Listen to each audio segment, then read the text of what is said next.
here with another episode of Park Bench Pittsfield, but today we're doing something a little different.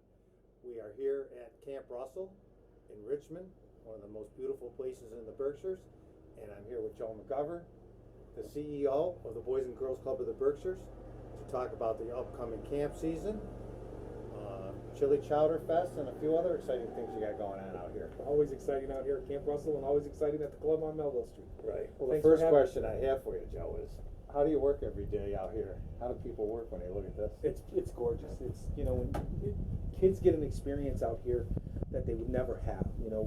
Not just the nature that's out here, but we have 265 acres. We have a speedboat, a pontoon boat, kayaking, water skiing, all the stuff that they never would get a chance to do in the inner part of the city. And it's just great experience. But it's hard sometimes when you're working out here to sit out here and just not enjoy the view and the wonderful Berkshires.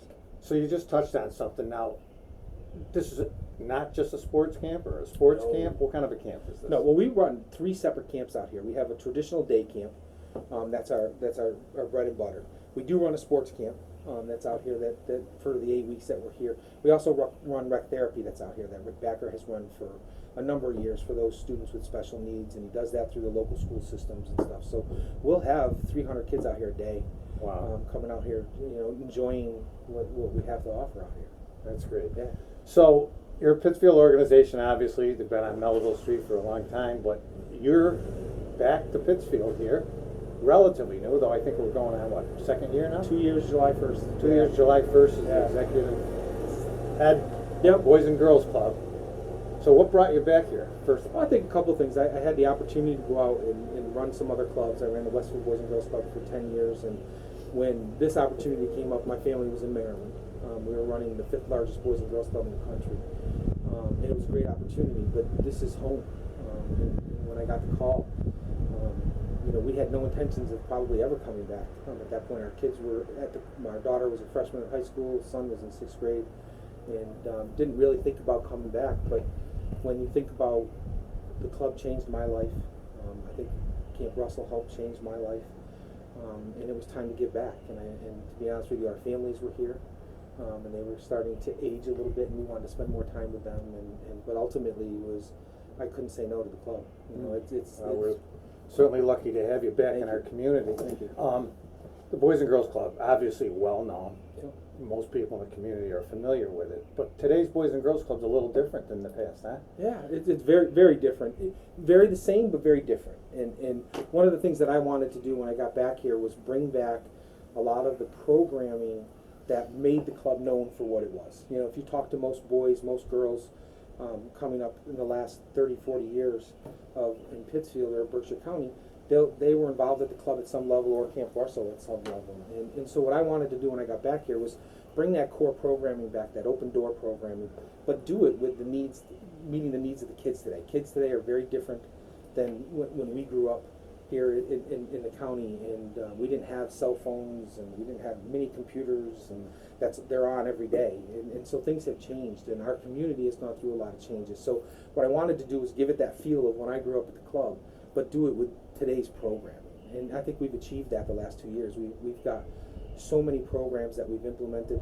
We've developed a really strong relationship with Boys and Girls Clubs of America, and they have implemented a lot of their very successful programming, which are database programming, which helps us with our funders and helps us with meeting the needs of the kids. So really happy with the way things have gone the last 2 years programming wise. If you see our program sheet now, it's kind of like a map. You look all over it, and you can see we offer programs from kids 2 years, 9 months old in our preschool, all the way through high school. And that's what really makes us different than a lot of other agencies in the community. We deal just strictly with kids. We don't do any adult programming when the kids are in a building. It's their place. It's their home.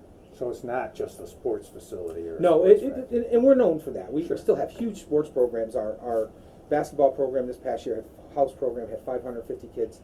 Our swim team is doing well. Our hockey rinks come back a lot the last 12, 18 months.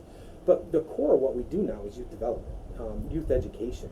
It's preparing kids for a number of things. We used to say, well, we want to get them ready, everybody ready to go to college. And we kind of changed that the last 6 months, and we'll change it going forward, because what we really want to do is get kids ready to be successful in life. Not every kid's going to go to college. There's going to be a tremendous gap in our our society and all over the country of people with trades over the next 5 to 10 years. And there's some people who we just need to get ready to work, just to be successful in the community. So that's what we focus on right now. Education is number one. We do a number of programs from Power Hour to Smart Girls to Passport to Manhood, which focuses on their education now. It makes them know that, listen, want to let you know that you may be the best basketball player in Berkshire County, but Pittsfield's never had an NBA player, and so you got to have that education to fall back. Preparing them for life. Providing them for life. Yeah. So, how's that carried over to camp? Same thing. Camp's different than it used to be. So camp used to be a lot of recreational activities. We still have those recreational activities, but we tie them in with life experiences. One of the biggest challenges we have with our youth today is respect. Whether it's respect for their families, respect for their parents, respect for their teachers, respect for each other.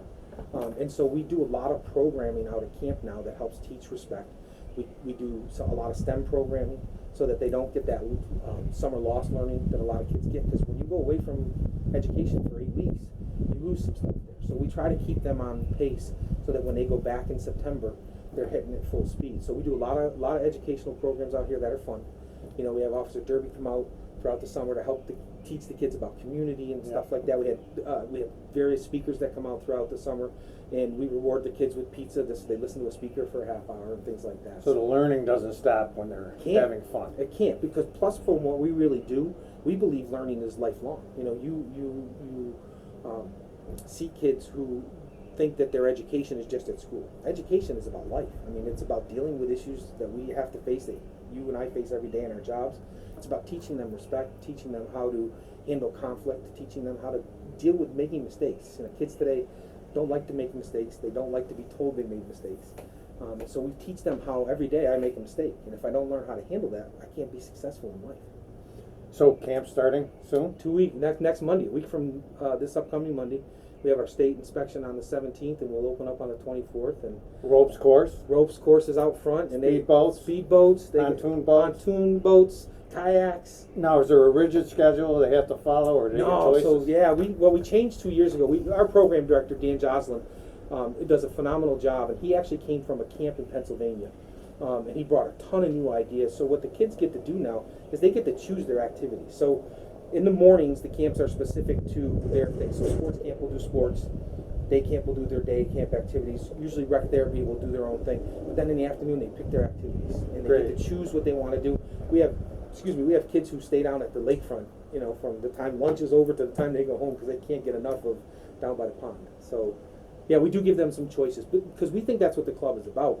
When a kid comes to the club for the first time, usually whether it's on Melville Street or up here, it's usually the first time they get to choose their mentors. When they get on the bus for the first time, we tell them who the bus driver is. We tell them who their teachers are. We pick teams for them, so we tell them who their coaches are. So other than their aunts and uncles, they really don't get to pick a mentor that's their own. So when they come to the club, they'll have in their own groups 3, 4, 5 counselors, depending on the numbers, and they get to choose which one of those counselors they want to develop a relationship with. So it's the first time they're empowered to really. Yeah, it really is. It's really good stuff. What else going on out here? Anything else we should know about? We got Chili Chowder coming up. Really tell excited. Us about the Chili Chowder. Chili Chowder is on a Friday night again. Last year we moved it back to a Friday night. We had a huge crowd out here, over 300 people. Various businesses, restaurants throughout the county donate chili and chowder, and it's a 21 and over event. We have some local bands that are absolutely phenomenal. We have 3 or 4 local bands that play. We do pontoon rides, boats rides for people who want to do that. It's just a nice night to come out, be around. A lot of the club alumni come. Yeah. Being around some of them is wonderful, and it's just a good time. It's July 12th, 6 to 10. You can get tickets at the club. You can get tickets at the door here if you want to. And make sure you check here on Park Bench Pittsfield. It'll be right below. Yeah. Joe, I can't thank you enough for what you do for the community, what you do for the Boys and Girls Club, and we're glad to have you back. Hope you're here for a long time. I would like to stay here, and it's a great place to live. Pittsfield is, you hear so many bad things about Pittsfield, and every day I get to see good.